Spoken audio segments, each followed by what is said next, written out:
Denver 7 On Demand is brought to you by Ferguson and BAC Appliance Center, the best in bath, kitchen, and lighting for your home. Good morning, I'm Molly Hendrickson with the latest from Denver 7. Breaking news, an Amber Alert is issued for a missing Colorado boy. The search for 18-month-old Leo Taylor is focused around the Denver metro right now. Police believe he's with 32-year-old Alejandro Taylor. They're concerned because this man has made threats to little Leo's safety. They have not said how the pair are related. Now, they are thought to have ties in North Glen, Broomfield, Aurora, and Louisville. Police say they're in a 2014 purple Chevy Spark with Colorado plate 126 YIX. They say the car has a Green Bay Packers sticker and a gun sticker in the rear window. This morning, investigators in charge of the search for a missing Woodland Park mother hope you can provide any information to help find her. A $25,000 reward has now been set up for information that leads to the location or return of 29-year-old Kelsey Barrett. About 75 people searched the 35-acre property of Kelsey's fiance over the weekend. A backhoe and trailers filled with equipment were used in the search, but investigators did not say if they found any clues on where Kelsey could be. This has been a very rough case for us to investigate. We're working tirelessly. Police say Kelsey's fiance, Patrick Frazee, is not a suspect or person of interest in the case, but he was the last person to see her. She dropped off their one-year-old daughter with him shortly after being spotted on this surveillance at a Woodland Park Safeway on Thanksgiving. Now, police have not commented on when they expect to give us an update on the search. You can be sure we will let you know when that happens. A father's attempt to confront the people who stole his Mercedes ends with gunfire and his 14-year-old daughter shot in the foot. Police say the man spotted his stolen Mercedes near Federal and Iliff last night and chased it to Wyandotte and Jewel, where that shooting happened. That 14-year-old girl was shot in the foot. She is expected to be okay. Those suspects, however, got away. If you have any information on their whereabouts, call police. Today, former Broncos backup quarterback Chad Kelly will be arraigned on trespassing charges. Kelly was arrested in October for entering a home in Inglewood after leaving Von Miller's Halloween party. He was released the next day. Kelly could enter a plea during today's court hearing. We'll let you know what comes out of it. As for Kelly's former team, it will be 3 straight years without a playoff appearance for the Broncos. The Broncos lost to the Cleveland Browns 17-16 on Saturday, adding to the disappointing season. Today, we expect some answers from head coach Vance Joseph. He's going to hold a press conference at 1 this afternoon. Now, his job looks to be in limbo right now, but general manager John Elway has yet to say anything about Joseph's future. Today, CDOT expands its Bustang service in an attempt to ease some congestion near where construction is happening for the I-25 Gap project. 4 buses per day will travel between Colorado Springs and the Denver Tech Center.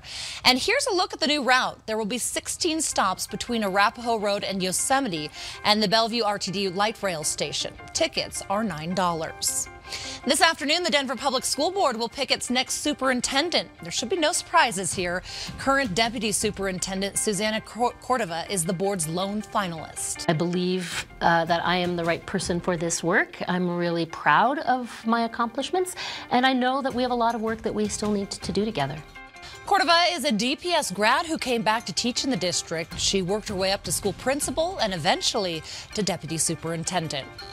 Right now, Jefferson County's new Enroll Jeffco website is live. Now, this website allows you to browse through all 155 options in one place for where your kids can go to school next year. Don't worry, the enrollment period starts at the end of January, so you still have about a month to prepare. Today, Colorado Senator Cory Gardner will introduce a bill on the Senate floor which would allow pot shops to open bank accounts in states where pot is legal. Right now, since pot is not legal on the federal level, these pot shops can't open bank accounts. Gardner says he's confident he has Senate support to get this bill passed. The bill would keep pot classified as a Schedule I drug, meaning it would remain illegal in states where pot is not legal. Today, Inglewood City Council looks at an ordinance allowing pot shops within the city. The ordinance would allow medical marijuana facilities in town to be able to sell retail marijuana as well. The ordinance already passed a city council committee, sending it along to the full council, and this is just the first reading of the ordinance. A Denver neighborhood is helping design a new park. The residents in North Denver's Globeville neighborhood are working with the city to transform 80 acres of open space near Heron Pond. They want to create an area area with an amphitheater, pavilion, and playground. The playground will include pieces of the neighborhood's past. We're taking the concrete structures from the old North Side wastewater treatment facility and integrating some of the seating and play into that while preserving all of the trees as well. Now, the city of Denver hopes to finish designing the park before spring. It's then going to work out funding for the project. Today will be a dream come true for several families in need. They're going to get a car for free. KBPI radio DJ host Willie B has been buying used cars and getting cars donated, then fixing them up. This year, he's giving away close to 70 cars. It changes their world up there. You know, one minute they're walking and the next minute they're like, it provides a lot of freedom for them and definitely a means to navigate, you know, not just Denver, but their life, how they get groceries, how they get to work, how they get their kids to and from, and all that stuff. Now, Willie B says his checkbook hates him because he's at Napa Auto Parts buying stuff all the time, but he says it's a blessing to be fortunate enough to help others.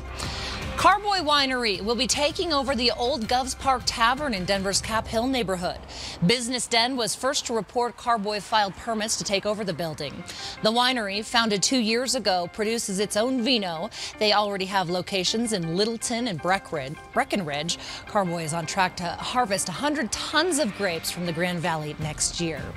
And now let's get a check of our forecast. Here is Katie LaSalle. Hi, everyone, and happy Monday. Clear skies across the state. To start, we'll see increasing cloud coverage as you get into midday. Temperatures off to the 30s, but by lunchtime, mid-50s. Mid to upper 50s to near 60 degrees. Our normals 17 and 42, about 15 to even 20 degrees above that today. 3 o'clock this afternoon will be at 60 into Littleton, Highlands Ranch, up through Broomfield and Thornton, upper 50s. Aurora down through Parker at 57 degrees. Across the plains, dry, a little bit breezy again to the foothills, partly to mostly cloudy skies into our mountains, where we have a slight chance for a few light snow showers late tonight, but for the plains, we'll stay dry. Mostly cloudy skies. 33 is our expected overnight low. Tomorrow we'll wake up to mostly cloudy conditions with decreasing clouds into the afternoon, a high of 55, and it's going to stay mild above normal as we head throughout the rest of the week. Windy, though, come Wednesday, we'll drop down to the low 50s, some more mountain snow expected. Thursday and Friday, clearing skies, upper 50s to low 60s, and cooler for the weekend, Molly. All right, thanks, Katie. Well, you can get right into the Christmas spirit this upcoming weekend, but we're sorry to tell you, you're going to have to shell out a lot of money. We checked overnight, and there is one booking left before Christmas to stay at the home where Ralphie from the movie A Christmas Story lived.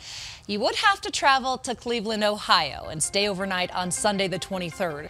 For 2 people, it'll set you back more than $1,000, or you can plan for next Christmas. Christmas Eve and Christmas Day are booked, but there is some availability before Christmas. The interior of the house was restored to resemble the iconic Christmas movie. And tonight, you'll notice a Colorado family featured on the Great Christmas Light Fight right here on Denver 7. We showed you the Greeley Griswolds last week on Denver 7. Greeley firefighter Mike Medhurst has been creating large displays for 16 years. He starts in October, and yes, his light bill is not cheap. Electric bill's a little on the spendy side, but it's like any other Christmas gift that you give. You budget for it, and it's okay. And this is our gift to the community, and that's just what we plan to spend every year on them. Medhurst says the display is a lot of work, but he says it's worth it. The Great Christmas Light Fight airs at 7 tonight.